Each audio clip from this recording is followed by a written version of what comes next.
Tu vois, chaque fois, j'agrandis ce carré-là.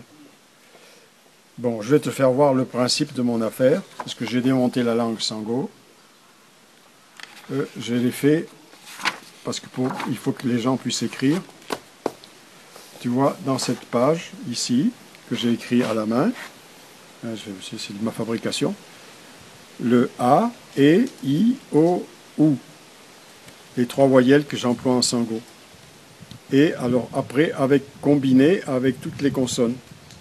J'aurais pu seulement mettre ça en abscisse et en coordonnées, les consonnes et les voyelles.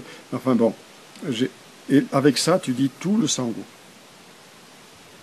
Comme le sango est une langue à syllabes ouvertes, c'est-à-dire qui se termine toujours par une voyelle, donc on peut composer les mots à partir de là. Alors tu as toutes les syllabes sango qui sont là. Certains endroits, tu n'as rien du tout, parce que ça n'existe pas. Puis à certains endroits, bon, j'ai tout bloqué ensemble, par exemple ici, bia, hein, parce qu'il y a gwe, gui, go. Bon, c'est toujours dans la ligne des O, hein, tu vois, la ligne des A, qui reprend ici. Après E, I, O, U. Voilà, c'est tout simplement ça. Alors là, tu as tout. Alors là-dedans, c'est écrit à la main pour que les gens puissent écrire. Je peux leur faire écrire une lettre comme ça, très rapidement, et ils redessinent ça. Voilà comment c'est fait. Bon, l'écriture machine, hein, c'est la même chose ici. Alors, on voit que dans ce système, hein, il manque, bon, il y a des choses comme je t'ai dit, et j'ai mis ici l'alphabet, dans l'ordre alphabétique. Le C, le J, le Q et le X, on ne l'emploie pas en sango. Mais il y a des fois où on l'emploie quand même, alors c'est pour ça que j'ai mis des mots avec le J, les points tréma, l'accent grave, le Q, le C, cédille, tout ça, pour qu'ils puissent l'utiliser. Alors les grammairiens ont été très étonnés que j'ai réussi à mettre tout ça dans l'ordre, et comment que j'ai fait pour faire ça? Mais j'ai dit, mais j'ai fait l'ordre alphabétique, c'est tout, A, B, C, D. Et pourquoi ils sont là? J'ai dit, mais je ne sais pas pourquoi ils sont là. Je l'ai découvert.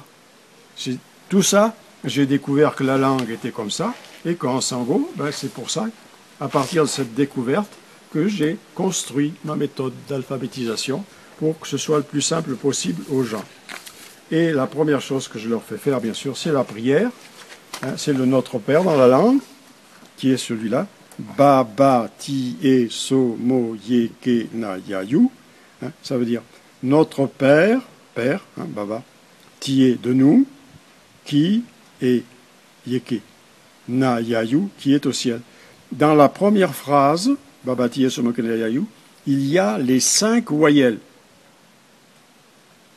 Parce que les académiciens m'ont dit, mais pourquoi vous leur faites une prière? J'ai dit, c'est une prière, d'accord, mais c'est Jésus qui l'a faite, et c'est pas moi, hein, c'est un auteur. Alors, ces citations, c'est de Jésus.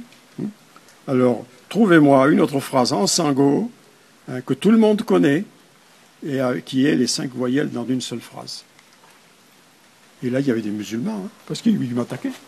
Ils me disent, mais vous n'avez pas le droit de faire ça, parce que je n'avais pas mis les ponctuations. Alors, la ponctuation aussi, là, je pourrais te faire... Bon, je ne veux pas t'abuser de ton temps. Alors, pour apprendre le français, j'apprends le français à partir de là.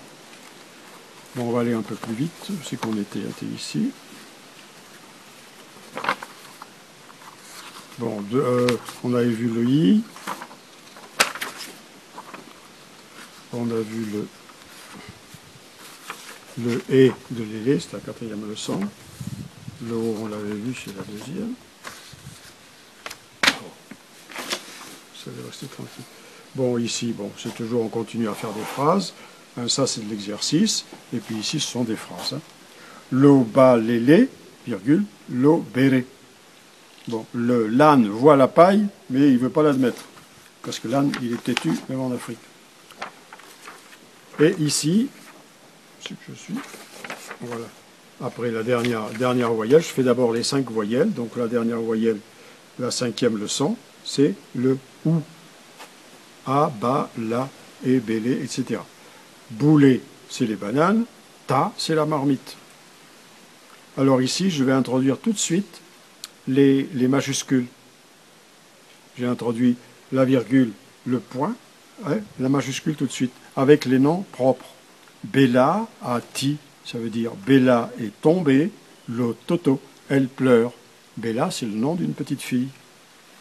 Tutu a bata itatilo.